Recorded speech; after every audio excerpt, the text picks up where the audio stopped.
주말 중엔 이 뉴스가 가장 화제와 논란이 되지 않았나 싶습니다. 문재인 전 대통령의 딸 다혜 씨의 만취 음주운전 소식이죠. 네. 보셨죠, 회 기사님? 그렇습니다. 네. 지금 뭐 우리나라가 이제 CCTV 공화국인데 아, 예. CCTV도 많이 이제 공개가 되고 그러니까요. 음주운전 전후 상황들이 여실히 나오더라고요. 뭐 식당에 뭐 들어가는 장면, 네. 나온 장면, 운전하는 거, 예, 그랬죠. 차선 뭐 이렇게 네. 다 나오더라고요. 지난 토요일 새벽이었는데요. 용산구 이태원 일가에서 이 캐스퍼 차량을 운전하던 중에 차선을 변경하다가 뒤따라오던 택시와 부딪혔어요. 네. 네, 출동한 경찰이 확인을 했겠죠. 그러니까 예. 음주 운전인 게 밝혀졌는데 혈중 알코올 농도가 0.149%, 이거 면허 취소 수준의 만취 상태더라고요. 1.4 정도면 제가 알기로 이거 엄청나게 많지. 네, 0.1. 뭐 온라인 댓글들 보면 뭐 소주 한 병이다 두 병이다 나오는데 그 이상이 제가 알기로는 이거 네. 3병 4병 이 정도 돼야 될 걸요. 그런 얘기도 예, 있더라고요. 예, 예. 예. 그렇죠. 네, 그래서 그러니까 아주 뭐 만취라고 할 진짜. 수 있는 수준 이상이 되겠죠. 그런 네. 것 같아요. 그래서 일단 농도 자체도 면허 취소 최고 수준의 만취 상태로 나왔고요. 경찰에는 이제 도로교통법 위반으로 입건이 됐고 조사는 아직으로 알려졌습니다. 네. 이 뉴스도 이제 계속 도배를 했는데 지금 어쨌든 본인 이제 전 남편 서 씨 관련 여러 의혹들이 더해져서 제기된 상태였는데 검찰 수사도 속도가 나는 가운데 이런 예. 음주운전까지 더해진 거잖아요. 그렇죠. 이게 좀 어떤 정치권에 영향, 파장이 있을 거라고 보세요? 일단 이 사건 어떻게 보셨어요? 뭐 이 자리를 통해서 문재인 대통령 혹은 뭐 이제 문다혜 씨 나아가 이제 김정숙 여사에 대한 여러 가지들을 언급한 상황에서 또 이런 사고를 보니까 또 좀 기분이 솔직히 말씀드리면 좀 좋지만은 않더라고요. 그렇죠. 예, 예. 예. 그리고 어떻게 보면 정치의 본령이어야 할 뭐 국민들의 민생 뭐 이렇게들 얘기하잖아요. 다들 민생 정치인들이 외치는데 예. 정작 정치 이슈를 뒤덮은 건 민생과는 아무런 상관없는 우리 전직 대통령 일가의 이런 모습들을 보면서 조금 솔직히 말씀드리면 정말 착잡했습니다. 예. 씁쓸 착잡. 네. 그러니까 어떻게 보면 저도 그래요. 이 자리에서도 몇 번 언급했지만 대통령 혹은 전직 대통령 일가에 대한 배우자 뭐 자식들에 대해서 언급하는 게 저는 조금 뭐 가이드라인이 있으면 좋겠다.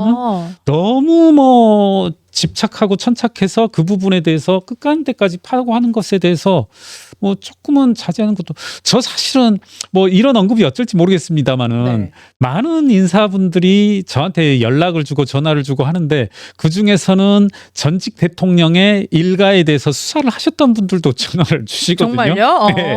그런데 이제 정말 지금의 정치 상황에 대해서 안타까워서 하시는 말씀인데 이제 그분들 중에 한 분이 이제 이런 말씀하시더라고요. 내가 전직 대통령 조금 누구라고는 언급하지 않을게요. 그러니까 누구라고 하지도 않을게 그분 한 2분 3분 수사를 하셨더라고요. 그랬어요. 근데 대개는 뭐 어떻게 들리실지 모르겠지만 덮는다고 하시더라고요. 네. 배우자가 어찌어찌 했다 했다 하면은 대개는 대통령만 치고 이제 배우자는 덮고 예. 자녀 이런 그리고 거. 이제 주된 한 명만 타깃으로 하고 앉는데 요즘 너무 뭐 문어발식으로 간다. 내지는 이제 전 근데 이제 한편으로 그래요. 제가 자꾸 국민적 함의가 담긴 가이드라인을 이야기하는 이유가 전 그 부분에 대한 문제 제기는 충분히 타당하다라고 보거든요. 네. 과거 박근혜 전 대통령에 대해서 이러한 상황에서 네. 어떻게 또 문재인 대통령에게만 뭐 관용적으로 할 수 있느냐. 그리고 또 하나는 김건희 여사 문제도 더군다나 이제 결혼하기 전 문제가 많은 이슈가 되고 있는 상황에서 그런 것들도 있는 상황에서는 지금은 어떤 양 진영 나아가서 양 극단의 대결 속에서 누구 하나 봐줄 수 없는 상황이거든요. 사실. 네, 전 끝까지 가는 그래요. 상황이에요. 예. 지금은 그러니까 제가 야 너 5분 전과 지금 말 다르지 않냐 할 수도 있지만 저는 이제 일관성이 있다라고 보는데 지금 이 상황은 누구도 봐줄 수 없는 상황이다. 네. 그런 만큼 저는 이제 문제가 되고 있는 문다혜 씨에 대해서 조금 언급하고 싶은 부분은 네. 본인이 어떤 말씀을 하셨냐면 얼마 전에 페이스북에서 입중 감염 막 하자는 거지요. 이제 더 이상은 참지 않겠다. 이걸 조금 좋은 의미로 해석을 해보자면 그리고 본인에게 제기되고 있는 여러 의혹들에 대해서 떳떳하게 해명할 수 있으면 해명하면 될 일이거든요. 네. 그런데 지금 그 이후로 사실은 가타부타 아무것도 언급을 제대로 된 해명을 하지 못했을 뿐더러 윤건영 씨 조국 의원 네. 이분들을 통한 해명이라는 것도 어떻게 보면 뭐 금방 논박될 수 있는 그런 것들이었었는데 정작 본인이 보여주는 모습은 이제 만취 음주운전이었다라면 조금 저는 여하튼간에 현 야권 네. 뭐 윤건영 조국 의원을 통해서 시도는 되었습니다만 조금 명확한 해명을 해주기 바란다. 문재인 대통령도 마찬가지고 네. 계속 지금 변죽을 울리고 어떻게 하면 피해갈까? 그리고 자칫 어떻게 하면 수그러들까? 네. 다시 한번 말씀드리지만 저는 가이드라인이 있었으면 좋겠다. 이건 국민적인 어떤 합의의 라인으로. 다만 지금 상황에선 누구도 봐줄 수 없는 상황이고 누구 하나 빠뜨려서는 안 되는 대통령 상황인데 일가에 대해서. 네. 네. 조금은 명확한 해명들이 필요하지 않나. 네. 참지 않겠다라면서 이제 이 검찰 수사 상황에 대해서 분노하는 글을 올렸는데 네. 그렇다면 적극적인 대응, 적극적인 해명이 필요한데 그런 거는 보이지 않고 그런 와중에 이런 사건까지. 그렇죠. 그러니까 네. 이제 뭐 온라인 댓글을 제가 뭐 온라인 댓글에서 이에 대한 조소들이 많이 넘치는 걸 봤는데 네. 뭐 신문 사설에서도 이제 더 이상 참지 않겠다는 결과가 네. 결국 이 모습이었냐 뭐 이런 식으로까지 공박하는 걸 봤는데 예. 좀 많이 안타깝습니다. 그리고 제 생각에는 조금은 뭐 감히 내질러 본다라면 외통수 상황에 처하지 않았나. 문재인 대통령 그리고 타이스타젯, 이스타항공 뭐 이런 일련의 상황들이 조금은 외통수 상황에 걸리지 않았느냐. 근데 제 생각에 만약 그렇다라면 이런 상황에서 확실한 답은 저는 이 부분 지금부터 하는 말씀은 문재인 대통령뿐만 아니라 윤석열 대통령, 현 대통령 임기 일가에도 해당되는 상황이라고 보는데 이런 때라면 답은 하나뿐이다. 뭐죠? 있는 그대로 사실을 밝히고 아하. 국민들에게 용서를 구하고 필요하다라면 때에 따라서는 어떤 법률적 조치를 사법적 처분이 필요하다라면 좀 저는 받을 필요가 있다. 네. 이런 것을 두려워하는 뭐 국민 지도자, 정치 지도자라면 참 우리나라 국민들이 참 복이 없다는 생각이 듭니다. 네, 좀 어느 하나 좀 속 시원한 해명과 적극적인 좀 대응이 좀 절실해요. 그런 거 원하잖아요. 맞아요. 다들 네. 어느 쪽이든. 네. 그러니까 뭐 있는 그대로 설명을 하고 용서를 구하고 필요하다라면 사법적 처분을 받을 받을 것까지. 네. 시기이다 지금은. 네. 맞습니다. 이 문다혜 씨의 만취 운전 소식이 전해지자 각 당에서도 주말 사이에 논평을 좀 냈습니다. 일단 민주당은 뭐 곤혹스러울 수밖에 없겠죠. 네. 그런 분위기가 좀 감지가 예. 되고요. 해서는 안 되는 일이라는 뭐 짧은 반응을 냈고요. 국민의힘에서는 문재인 전 대통령의 과거 발언을 하나 소환을 했어요. 예. 음주운전은 실수가 아니다. 살인 행위와 다를 바 없다라고 강조한 재임 중의 발언이었거든요. 문재인 전 대통령도 참 곤혹스러울 텐데 직접 사과하거나 뭐 이런 입장을 낼 가능성도 있어 보이나요? 저는 그러니까 이런 문제 같아요. 문다혜 씨가 어떤 사건의 전후와 상관없이 지금 제기되고 있는 본인의 전 남편 특혜 의혹이라든가 네. 그리고 본인 계좌로 드나들었던 5천만 원 그리고 뭐 출판사로부터 2억 2천만 원 수수 네. 뭐 이런 것들과 상관없다라면 이런 일이 없었다라면 뭐 음주운전이라는 게 뭐 음주운전을 가볍게 보자는 말씀이 아니라 해프닝이고 문다혜 씨 개인 일로 치부될 수 있는 사안으로 보는데 지금 이게 그렇지 않거든요. 어느 국민들 이 사건 사고를 접한 국민들 모두가 이 음주운전으로부터 다들 연상한 게 앞서 말씀드린 그 사건일 거란 말입니다. 여러 가지 것들. 예. 그럴 텐데 제가 굳이 말씀드린 것은 문재인 대통령께서 이와 같은 일이 없었다라면 네.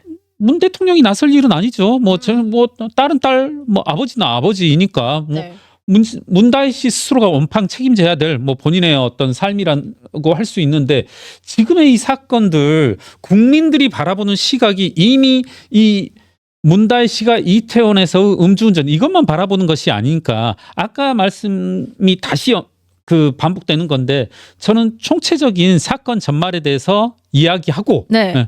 용서를 구하고 그게 또 일한 답이다. 네, 전 그렇게 봅니다. 네. 네.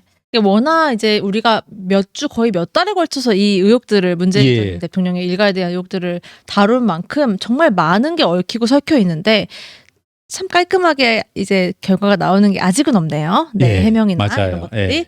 근데 이게 뜻밖의 장외 신경전으로 번지기도 했는데요. 예. 제가 주목한 거는 이게 소위 문재인 전 대통령의 팬덤은 문다혜 씨를 옹호하고 나섰죠.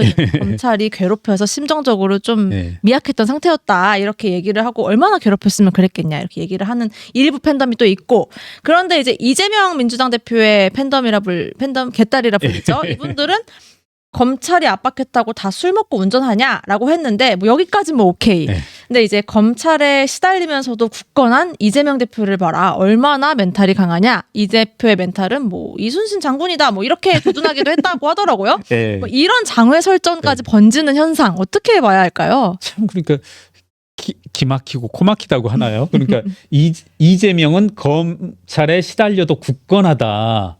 어떤 범죄 혐의자가 어떻게 보면 지금 몇몇 가지는 1심에서 판결이 나왔고 구형 나왔고. 이재명 대표 주변의 핵심 증언, 핵심적인 역할을 했던 5명이 이제 스스로 목숨을 끊었잖아요. 이런 일에 대해서 이재명 대표의 어떤 모습을 굳건하다라고 할 수 있는지 우리가 뭐 특정인을 거론해서 그렇습니다마는 순천에서 이 살인 사건 박대성 씨가 네. 나와서 이제 뭐 입꼬리가 올라가며 웃는 모습을 연상했다. 이런 걸 보면서 굳건하다고는 하지 않잖아요. 네. 네. 그래서 전 이재명 대표의 모습을 굳건하다. 이렇게 표현하는 건 조금은 아니지 않나. 그러니까 참 그분들의 어떤 근본적인 시각, 정서를 대별하는 표현 아닌가. 이 굳건이란 말이. 이재명 대표가 굳건하면 박대성 씨도 굳건한 모습이죠. 참 어허. 의기양양하고 참 어떤 어려운 상황에서도 본인의 어떤 뭐랄까요? 그런 아하. 의기를 잃지 않는 모습이다. 이렇게 말해도 되는 건가? 뭐 예, 예. 그래서 조금은 이 이재명 지지그룹, 뭐 친문 지지그룹, 뭐 여권도 마찬가지겠습니다만은 조금은 전 그런 말들 이렇게 이름을 지우고 한번 사람들 사건 아하, 사고를 네. 좀 봐라, 살펴봐라. 전 참 이재명 씨가 그렇게 주변에서 사람들이 죽어나가고 그리고 본인들의 혐의가 입증이 되어지고 1심 판결이 나고 했는데도 반대되는 본인 뭐 어떤 미러링 되는 사건에 대해서 웃고 히히덕대고 하는 모습을 보면서 굳건하다. 우린 그럴 때 굳건하다는 표현을 쓰지 않고 대개는 그렇게 사이코패스라고 하지 않나요? 예. 아니 뭐 상식적인 시각을 말씀드리는 네, 겁니다. 네. 어떤 사람들은 굳건하다고 그랬어요. 야권이나 뭐 이재명 대표의 팬덤은 어쨌든 이재명 대표가 검찰에 의해서 시달리고 있고 탄압이라는 이제 생각을 갖고 있기 때문에 이 굳건이라는 표현이 네. 그래서 나올 수 있는 것 같아요. 네. 그러니까 문재인, 이재명 이 두 분의 팬덤이 참 사이가 안 좋잖아요. 이 역사가 긴데 이것도 한번 여유 시간에 다뤄보면 그렇죠. 나중에 흥미로울 것 같다는 생각이 들고요.